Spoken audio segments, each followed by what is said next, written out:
मसीह यीशु में आप सबकी खिदमत में इस्लाम पेश करती हूँ। मेरा नाम है एग्नेस रियाज और आज मैं आपके सामने एक छोटा सा मैसेज लेकर आई हूँ और वो है यशायाह नबी की किताब, उसके 9वें बाब में एक पेशन गोई का जिक्र है और वहाँ लिखा है कि हमारे लिए एक लड़का तवल्लद हुआ और हमको एक बेटा बख्शा गया, सल्तनत उसके कंधे पर होगी और उसका नाम अजीब, बशीर, खुदाए कादर, अब्दियत का बाप और सलामती का शहजादा होगा। खुदा का शुक्र है इस बाबरकत कलाम के लिए। और आपको ये बताना चाहती हूँ कि एंड में मैंने पढ़ा कि उसका नाम सलामती का शहजादा होगा। हम सलामती कैसे पा सकते हैं?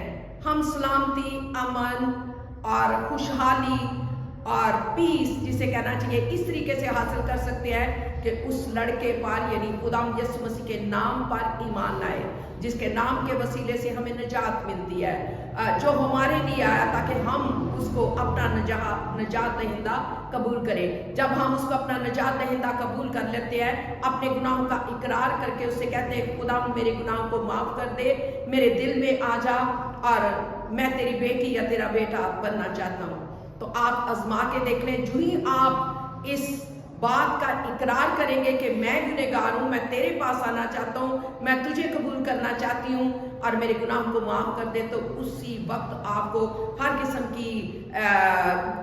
के गुनाहों से, हर किस्म की बुरी लत से, हर किस्म के नशों से, बुरी आदत से, जो भी आपकी प्रॉब्लम्स है उसी वक्त ख़त्म हो जाएगी और सलामती का शहजादा आपके दिल में आ जाएगा और आपके हर एरिया में, ज़िंदगी के हर शोबे में आप देखेंगे कि आपको बरकत मिल रही है।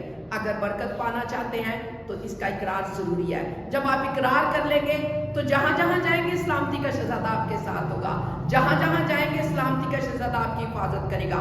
खतरात से, मसाइब से, दुखों से, परेशानी से हमेशा आपको बचा के रखेगा और अपने परों के नीचे सलामती और अमन के साथ आपको रखेगा। God bless you. Thank you.